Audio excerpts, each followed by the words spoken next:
मुअज़्ज़िज़ सामीन, अस्सलाम वालेकुम वरहमतुल्लाहि वबरकातुहू। उम्मीद है आप तमाम दोस्त खैरियत से होंगे और अपने घरों में खुशनुमा होंगे। मौजू शुरू करने से पहले आप तमाम दोस्तों से मेरी गुजारिश है कि आप हमारे चैनल को सब्सक्राइब करें और साथ बेल आइकन के बटन को दबाएं ताकि हर नोटिफिकेशन आपको बर वक्त मिले। आज का हमारा जो मौजू है वो बहुत ही अहम, इखराज बगलम। छोटे बच्चों को अक्सर बगलम का मसला होता है, तो डॉक्टर हज़रात साहब वो टीके वगैरह ऐसे लगवाते हैं कि खुश्की हो जाती है, ये फिर दमा बन जाता है। इसलिए ऐसी दवा इस्तेमाल करें जिनसे बगलम इखराज हो पखाने के ज़रिए, बच्चों को तकलीफ भी ना हो।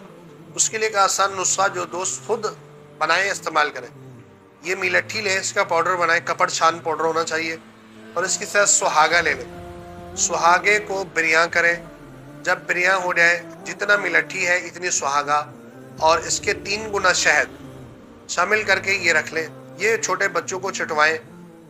इंशाअल्लाह उसके ऊपर कहवा पिला दें बच्चों को, तो इंशाअल्लाह ये पखाने के रास्ते से मुकम्मल बगलम खारिज होगा। जिससे बगलम खारिज होगा तो बच्चों को नींद के लिए आसानी होगी और सेहत बेहतरीन बनेगी। और इसके साथ जो अक्सर बच्चों को नमूनिया की शिकायत होती है, और वो बच्चे जो बगलमी मिजाज बनता है और फिर जाके उनके बाल भी सफ़ेद होते हैं और दमा भी हो जाता है, ये शुरू से इस्तेमाल करें। इंशाअल्लाह बगलम पैदा ही नहीं होगा, अगर होगा तो ताज़ा ही खारिज हो जाएगा। जज़ाकल्लाह।